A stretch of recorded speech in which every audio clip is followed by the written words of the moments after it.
சிறுகிடைக்கு ஆசை சீரியல் நாளை எபிசோடுக்கான ப்ரோமோ பார்க்கலாம். சேனலை சப்ஸ்கிரைப் பண்ணிக்கோங்க, பெல் ஐக்கானை கிளிக் பண்ணிக்கோங்க. பயங்கர சுவாரஸ்யமான ஒரு ப்ரோமோ என்ன அப்படின்னு சொல்லி பார்க்கும்போது நம்ம ரோகிணியோட அம்மா இருந்துட்டு பயங்கரமாக கோவத்தோடு பார்த்தீங்கன்னா சில விஷயங்களை பேசிடுறாங்க. எதுக்காக அப்படின்னும் போது நம்ம ரோகிணி பார்த்தீங்கன்னா நான் தான் உன்னோட அம்மா அப்படின்ற விஷயத்தை வந்து சொல்லிட்டு இருப்பாங்க. இப்போ பயங்கரமாக வந்து சென்டிமெண்டலாக வந்து ரொம்ப ஃபீல் பண்ணி பேசிட்டு இதெல்லாம் ஒரு சைடு போயிட்டு இருக்கும்போது இன்னொரு சைடு பார்த்தீங்கன்னா இந்த விஷயம் வந்து கண்டிப்பாக வெளியே தெரியக்கூடாது, தயவு செஞ்சு அமைதியாரு, நான் சொல்கிறேன் எப்போ சொல்லணுன்ட்டு அப்போ நான் சொல்லுவேன் அப்படிங்கிற மாதிரி சொல்லிட்டு இருப்பாங்க நம்ம ரோகிணி.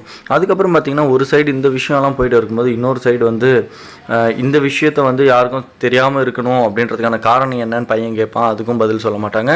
அதுக்கப்புறம் இத்தனை நாள் இருந்த மாதிரி இரு அப்படின்னுவாங்க. வெளியே போகும்போது கரெக்டாக வந்து முத்து உள்ளே வந்துடுறாரு. இதெல்லாம் ஒரு சைடு போயிட்டு இருக்க, இன்னொரு சைடு பார்த்தீங்கன்னா நம்ம ரோகிணி அம்மாவுக்கும் நம்ம விஜயாவுக்கும் முட்டிக்குது. அதாவது இந்த விஷயம் வெளியே வருகுது அப்படிங்கிற மாதிரி தான் நினைக்கிறேன். ஏன் அப்படின்னும் போது நம்ம மீனா பார்த்தீங்கன்னா மட்டன் எடுத்துகிட்டு போகலாம் அவங்களுக்கு சமைச்சு போடுறதுக்காக அப்படின்னு சொல்லி யோசிப்பாங்க. அப்போ தான் வந்து நம்ம ரோகிணியோட மாமாவை பார்ப்பாங்க. இதனால் பெரிய அதிர்ச்சி அடைஞ்சவங்க இந்த விஷயத்த வந்து முத்துக்கிட்ட சொல்லுவாங்களா, அப்படி இல்லை இந்த விஷயத்தை மூடி மறைப்பாங்களான்றதை வெயிட் பண்ணி பார்க்கலாம். நீங்கள் என்ன நினைக்கிறீங்க? மீனா என்ன செய்ய போகிறாங்க பார்க்கலாம்.